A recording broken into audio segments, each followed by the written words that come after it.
Hello, this is Choco Zuri, here to bring you the Super Mario Brothers comics, published by Valiant and licensed by Nintendo in the early 90s. And here we have the hardcover edition of The Best of the Super Mario Brothers, which is a highly valuable collector's item, like $100-200, which I got at a thrift store for $3.90. How lucky am I? So to start this compilation off, we have a quiz, which you have to answer all the questions by reading the book, or just flipping the book upside down and reading the answers. So there isn't too much of a plot. There's a backstory in the beginning, the legend, which tells like King Koopa terrorized the Mushroom Kingdom and captured the princess, like we didn't know it already. And Mario, while eating pizza and pasta and drinking cola, heard the princess's cry from a pipe sticking right in the middle of their floor. So they got their plumbing tools and kicked some Koopa ass, and he got cooped. So Mario and Luigi decide to stay in the Mushroom Kingdom and have dinner. How charming of them. So that sends the story straight for the rest of the series, which is basically King Koopa's trying to kidnap the princess or get those plumbers, but Mario and Luigi obviously beat him again. I'll get those pesky plumbers. He looks so short. In fact, everybody looks short here. Wow. Yeah, so the artwork is not the greatest. Sometimes it's inconsistent, it looks a bit weird, but for the most part, it's, good enough. You don't expect much from a Nintendo licensed product, do you? So yeah. The thing good about these comics is that it's pretty faithful to the game. Like here, the king has been transformed into a frog, so Mario and Luigi have to get the wand back from Koopa. But the thing not faithful here is Mario gets star power from a diamond. Isn't it supposed to be a star? Starman? No, well, for the most part, it's pretty faithful. Sometimes you even see some levels you recognize and stuff. It's kind of like the Super Mario Bros. Super Show. It's cheesy and all, and there's some pasta jokes here too. Meatball bowling. Awesomeness. So yeah, you expect some cheesiness from this comic, but it's much more faithful and enjoyable than that thing. Yeah.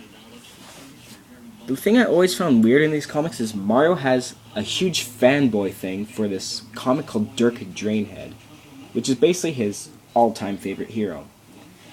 And that's pretty weird seeing Mario go fanboy for a comic book. Isn't he a superhero himself? It's pretty weird. And he looks like a buffed up Luigi. The thing is cool here that you can see the level from Super Mario Bros. 2. So yeah, it can be a pretty cool comic sometimes. But other times it's just god-awfully stupid and cheesy. The thing bad about these comics is that this huge compilation was out of print pretty fast, so it's kind of hard to find. It pops up on eBay sometimes, but it'll cost you quite a big buck. Some characters introduced only to this comic is the Mushroom King's assistant, which, wasn't it Toad? Oh well, he has his own assistant. I forget his name at the moment. Yeah, it doesn't show it, but he's pretty calm and he's really smart, but he doesn't have that much character, so it doesn't matter. And there's also the King, which everybody hates because he's unreliable and pretty goddamn stupid. And he's not the king from Zelda. Thank God. Another thing you have is little things in between, like little comics and some side stories and such, which is pretty cool, They pop up every once in a while here, like the family album. Aw, isn't that cute? Baby Mario. Aw, so much cuter than the video games. Yeah. A thing that would be really cool for this comic would be a reprint. We have all those Zelda mangas and Pokemon mangas nowadays. Why don't we get a reprint of the Super Mario Brothers comics? Or hell, even those Super Mario Brothers mangas that haven't been released over here yet. But I understand that they don't because ever since this, Nintendo has been really strict on selling the Super Mario Brothers license.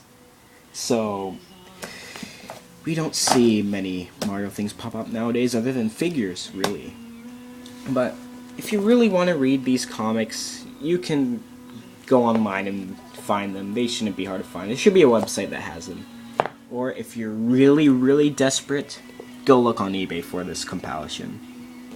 Otherwise, it's an okay comic. It's really cheesy, but it's faithful to the games. And, well, it's enjoyable to read for the most part. So yeah, that's my review.